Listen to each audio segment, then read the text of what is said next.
नमस्कार दोस्तों, स्वागत है आप सबका आपके अपने YouTube चैनल में जिसका नाम है UP board class by Imran. चतुर्भुज से संबंधित इस तीसरे वीडियो में आपका स्वागत करता हूं। आज हम लोग चतुर्भुज के एक अन्य प्रकार जिसे वर्ग कहा जाता है पर विशेष चर्चा का आयोजन करेंगे और वर्ग के कैरेक्टरिस्टिक और प्रॉपर्टीज इनसे आपको अवगत कराने की कोशिश करेंगे और ये जानकारी आपको प्रोवाइड कराएंगे कि कैसे किसी चतुर्भुज को देख करके आप ये आकलन कर सकते हैं कि दिया गया चतुर्भुज एक वर्ग है।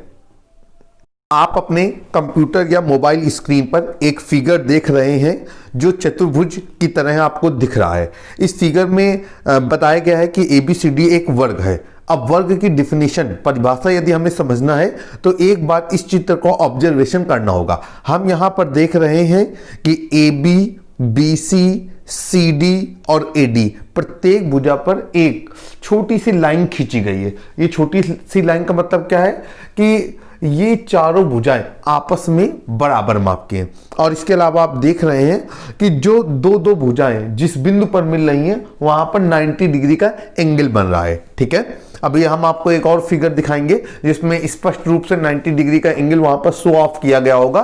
तो अब इन्हीं दो चीजों को मर्ज कर देना है वर्ग की परिभाषा में। तो वर्ग की परिभाषा को हम किस तरीके से बोल सकते हैं कि चार भुजाओं से घिरी हुई ऐसी आकृति जिसकी चारों भुजाएं समान माप की होती हैं तथा प्रत्येक कोण 90 डिग्री होता है, वर्ग कहलाता है या वर्ग कहलाती है। फिर से सुनेंगे, चार भुजाओं से घिरी हुई ऐसी आकृति जिसकी चारों भुजाएं समान माप की होती हैं तथा प्रत्येक कोण 90 डिग्री होता है, वर्ग कहलाता है। अब आपको वर्ग की ये परिभाषा क्लियर हो गई।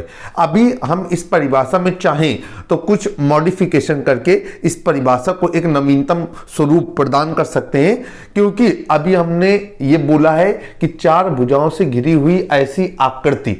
मैंने आपको बताया था कि वर्ग चतुर्भुज का एक प्रकार होता है, इसलिए ये कहना जरूरी नहीं है कि चार भुजाओं से घिरी हुई ऐसी आकृति। इसकी जगह पर हम स्पष्ट ये कह सकते हैं कि ऐसा चतुर्भुज। तो आइए हम इस पॉइंट को भी लेकर के चलते हैं। उससे पहले हम आपको ये बताना चाहते हैं कि जो आयत होता है और वर्ग होता है ये एक तरीके के समांतर चतुर्भुज होते हैं। अब आयत कैसा समांतर चतुर्भुज है और वर्ग कैसा समांतर चतुर्भुज है, थोड़ी देर बाद इसकी परिकल्पना को भी हम यहां पर स्पष्ट कर लेंगे। तो अब इस परिभाषा में थोड़ा सा मॉडिफिकेशन लाते हुए हम इसे एक बार फिर से पढ़ते हैं। यदि आपको आती है तो बहुत अच्छी बात है, आपका रिवीजन हो जाएगा, और यदि नहीं आती है तो मैं आपसे रिक्वेस्ट करूंगा कि इस परिभाषा के सारे कैरेक्टरिस्टिक को, सारे पॉइंट्स को अपने माइंड पे सेटअप कर लीजिए जिससे आपको इसे समझने में बेहद आसानी रहे। तो अब आप यहां पर नोट डाउन करेंगे कि वर्ग क्या होता है। चार भुजाओं से घिरी हुई ऐसी आकृति, इस शब्दावली को यहां से हटा देंगे और इसकी जगह पर हम ये बोलेंगे कि ऐसा चतुर्भुज जिसके आमने सामने की भुजाएं।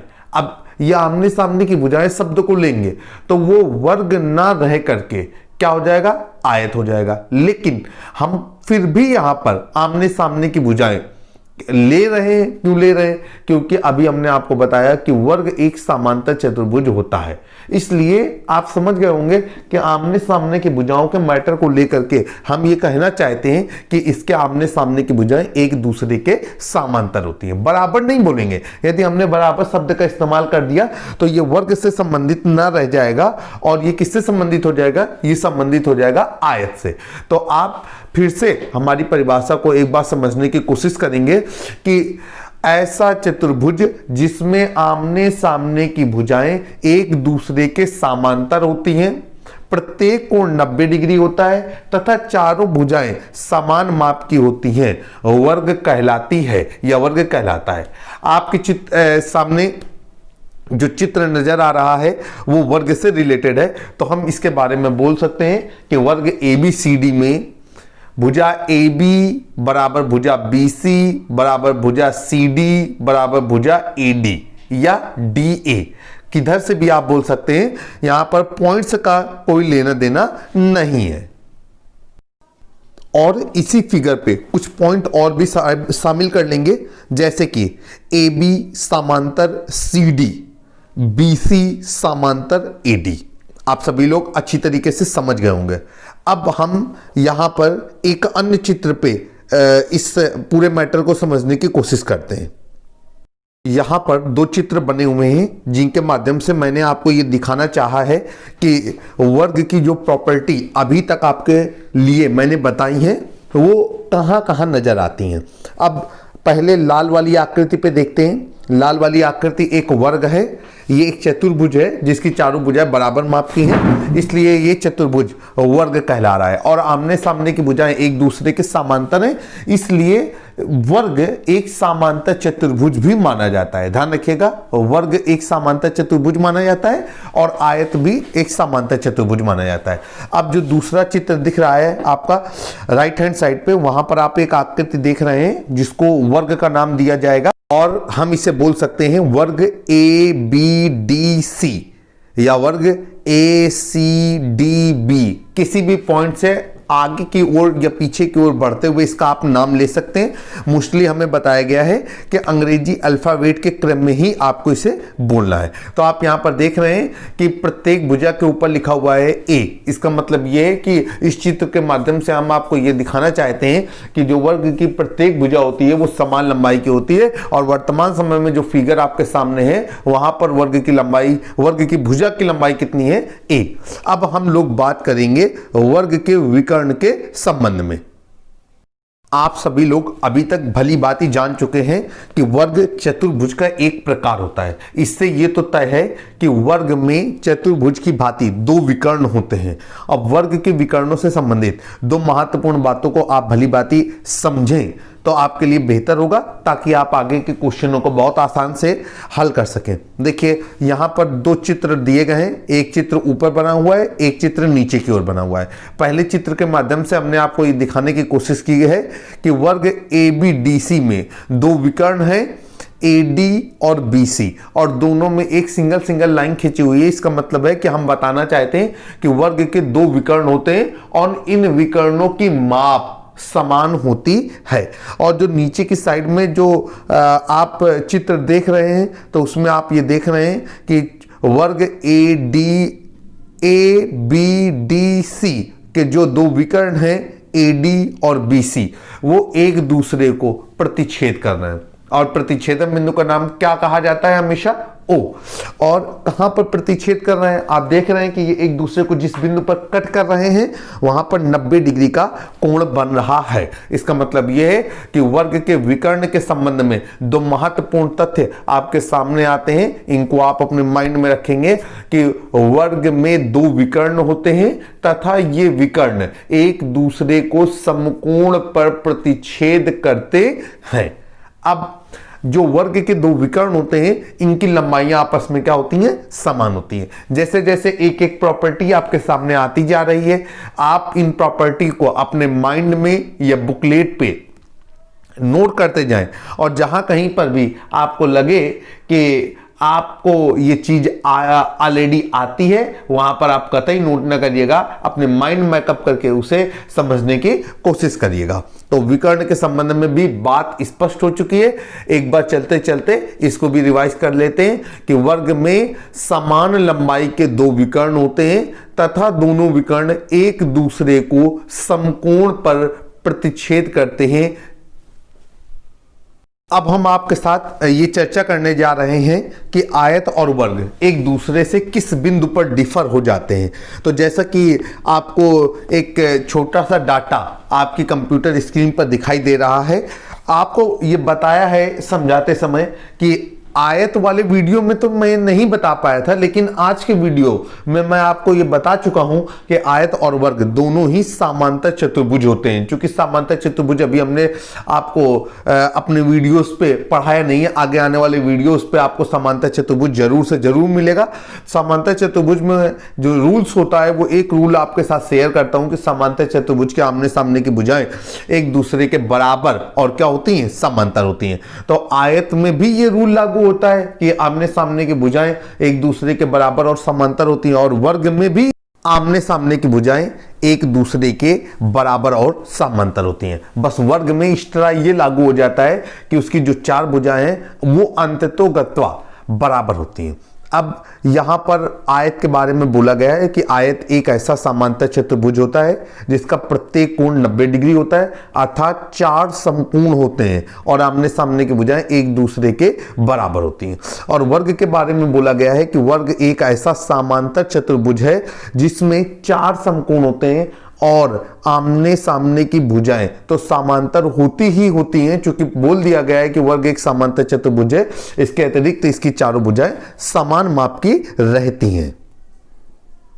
सबसे पहले हम लोग बात करेंगे वर्ग से संबंधित फार्मूलों की, और वर्ग से संबंधित फार्मूलों में सबसे पहले जो नंबर आएगा वो क्षेत्रफल का आएगा। तो जैसा कि आपको बताया गया था कि किसी आकृति की जो भुजाएं होती हैं वो आपस में घेर करके जिस एरिया को निर्धारित करती हैं या जिस एरिया को बाउंडेड करती हैं वही एरिया उस संबंधित आकृति का क्षेत्रफल होता है। तो यहां पर वर्ग में 4 भुजाएं हैं। ये चारों भुजाएं एक बंद आकृति के रूप में जिस पृष्ठ को घेर रही हैं वो पृष्ठ इस वर्ग का क्षेत्रफल कहलाएगा। जिस प्रकार आयत का क्षेत्रफल लंबाई गुणे चौड़ाई होता है, उसी प्रकार हम वर्ग के क्षेत्रफल का भी मापांकन कर सकते हैं। वर्ग का क्षेत्रफल बराबर लंबाई गुणे चौड़ाई, लेकिन आपको बताया गया है कि वर्ग में चारों भुजाएं समान माप की होती हैं, इसलिए इन भुजाओं को लंबाई और चौड़ाई के रूप में नहीं देखा जा सकता। और जो वर्ग का क्षेत्रफल है तो लंबाई की जगह पे भी हम क्या रखेंगे, भुजा, और चौड़ाई की जगह पे भी क्या रखेंगे, भुजा। तो इसका मतलब यह है कि वर्ग का क्षेत्रफल बराबर भुजा गुणे भुजा या वर्ग का क्षेत्रफल बराबर भुजा स्क्वायर। स्टैंडर्ड रूप में इसे इसी प्रकार से निरूपित या प्रदर्शित किया जाएगा। तो ध्यान रखिएगा, आयत का क्षेत्रफल बराबर लंबाई गुणे चौड़ाई और वर्ग का क्षेत्रफल बराबर भुजा गुणे भुजा। अब हम लोग वर्ग के क्षेत्रफल को ज्ञात करने का एक और फार्मूला आपके सामने लेकर के आए हुए हैं। अभी जो हमने वर्ग के क्षेत्रफल का फार्मूला आपको बताया कि वर्ग का क्षेत्रफल बराबर भुजा गुणे भुजा, वो फार्मूला उस स्थिति में हमें इस्तेमाल करना है जब किसी वर्ग के भुजा की लंबाई ज्ञात हो। यदि वर्ग की भुजा की लंबाई नहीं मालूम है और वर्ग के विकर्ण की लंबाई मालूम है, उस समय हम लोग वर्ग के क्षेत्रफल को ज्ञात करने के लिए एक अलग तरह के फार्मूले का इस्तेमाल करेंगे। और विकर्ण की लंबाई दिए होने की स्थिति में जो फार्मूला लगेगा वो रहेगा वर्ग का क्षेत्रफल बराबर विकर्ण गुणे विकर्ण बटे 2। अब इसी को हम लोग बोल सकते हैं कि वर्ग का क्षेत्रफल बराबर विकर्ण स्क्वायर बटे 2। तो आपको क्षेत्रफल से संबंधित 2 बेहतरीन फार्मूले आपको प्राप्त हो गए हैं। अब हम लोग वर्ग के परिमाप से संबंधित फार्मूले का आकलन करेंगे या अध्ययन करेंगे। अब अगला जो फार्मूला है वो वर्ग के परिमाप से रिलेटेड है। आपको परिमाप के बारे में मैंने बेहतर जानकारी आयत और वर्ग के समय पर दी थी। मैंने आपसे बताया था कि कोई भी आकृति होती है, इसकी जो बाउंड्री निर्धारित करने वाली रेखाएं होती हैं या गोलाई होती है, वही उसकी परिमाप या परिधि भी कहलाती है। तो आपको पता है, इसके लिए मैंने आपको एक सूक्ष्म जानकारी, एक छोटी सी पॉइंट और भी बताया था कि कभी अगर आपके सामने कंपटीशन एग्जाम पे ऐसा कोई सवाल आ जाए कि आपसे पूछ ले कि दिए गए त्रिभुज की परिधि या परिमाप कितनी होगी या कितना होगा, तो आपको यदि फार्मूला नहीं आता और सारे भुजाओं की लंबाइयां आपको दी गई हैं, तो आपको सीधे सीधे जितनी भी भुजाएं हैं उनकी लंबाइयों को जोड़ देना है। इसका मतलब यह है कि हम ये कह सकते हैं कि किसी आकृति की परिधि या परिमाप उस आकृति में प्रयोग की जाने वाली समस्त लंबाइयों का योगफल होती है। अब यहां पर जो वर्ग का परिमाप है, वर्ग के परिमाप का फार्मूला होता है 4 गुणे भुजा। सभी लोग याद कर लें, 4 इंटू भुजा। अब यहां पर यह फार्मूला कैसे बना होगा, तो आयत के बारे में जैसा आपको बताया था, लंबाई धन चौड़ाई धन लंबाई धन चौड़ाई, इसमें भी सेम टू सेम प्रोसेस रहेगा। जब हम वर्ग के परिमाप को, परिमाप की जो परिभाषा होती है उसके अकॉर्डिंग सेट करने की कोशिश करेंगे, तो आपको पता है कि यहाँ लंबाई और चौड़ाई तो बोली नहीं जाती, यहाँ पर हम लोग बोलते हैं वर्ग के लिए भुजा। तो ये हो गया आपका भुजा धन भुजा धन भुजा धन भुजा। तो भुजा कितनी बार आई हुई है, 4 बार आई हुई है। तो हम लोग इसी को बोल सकते हैं कि वर्ग का परिमाप बराबर 4 गुणे भुजा। उम्मीद है कि वर्ग के परिमाप से संबंधित जो भी डाटा अभी आपको दिया है वो आपको बेहतर तरीके से समझ में आया होगा। अब हम वर्ग से संबंधित एक और महत्वपूर्ण फार्मूले पर बात कर रहे हैं। यह फार्मूला वर्ग के विकर्ण की लंबाई से रिलेटेड है। आप सभी लोग जानते हैं कि वर्ग में दो विकर्ण होते हैं और ये दोनों विकर्ण समान माप के होते हैं। विकर्ण क्या होता है ये भी आपको पहले के वीडियो में बताया जा चुका है कि चतुर्भुज के आमने सामने के कोनों को मिलाने वाली रेखा चतुर्भुज का विकर्ण कहलाती है। तो यहां पर वर्ग के जो विकर्ण होता है उसका फार्मूला होता है भुजा √2। अब आप इसे डायरी में नोट डाउन कर लीजिए कि वर्ग का विकर्ण बराबर भुजा √2। तो ये तीन मोस्ट इंपॉर्टेंट फार्मूले हैं जो वर्ग से संबंधित सवालों को हल करने के लिए प्रयोग में लाए जाते हैं। एक तो है वर्ग का क्षेत्रफल, और क्षेत्रफल के दो फार्मूले आपको बताए। ऐसा फार्मूला जब भुजा दी गई हो और ऐसा फार्मूला जिस समय विकर्ण की लंबाई ज्ञात हो, और दूसरा फार्मूला होता है वर्ग के परिमाप का, और तीसरा फार्मूला विकर्ण की लंबाई से संबंधित होता है। ध्यान रखिएगा, जो हमारे फार्मूले होते हैं इन फार्मूलों से हम व्युत्पन्न फार्मूले भी बना सकते हैं। जैसे कि आपको बताया गया है कि वर्ग का क्षेत्रफल क्या होता है, भुजा गुणे भुजा। तो हम लोग इससे बोल सकते हैं कि वर्ग की भुजा बराबर √ क्षेत्रफल। इसी तरीके से अभी आपको फार्मूला बताया गया है कि वर्ग का परिमाप बराबर 4 गुणे वर्ग की भुजा। यहां से भी हम वर्ग की भुजा का आकलन कर सकते हैं। वर्ग की भुजा बराबर वर्ग का परिमाप बटे 4। इसी तरीके से जब हम आगे चर्चा करेंगे तो हमें फार्मूला बताया गया है कि वर्ग का विकर्ण बराबर भुजा √2। तो हम यहां से बोल सकते हैं कि वर्ग की भुजा बराबर विकर्ण बटे √2।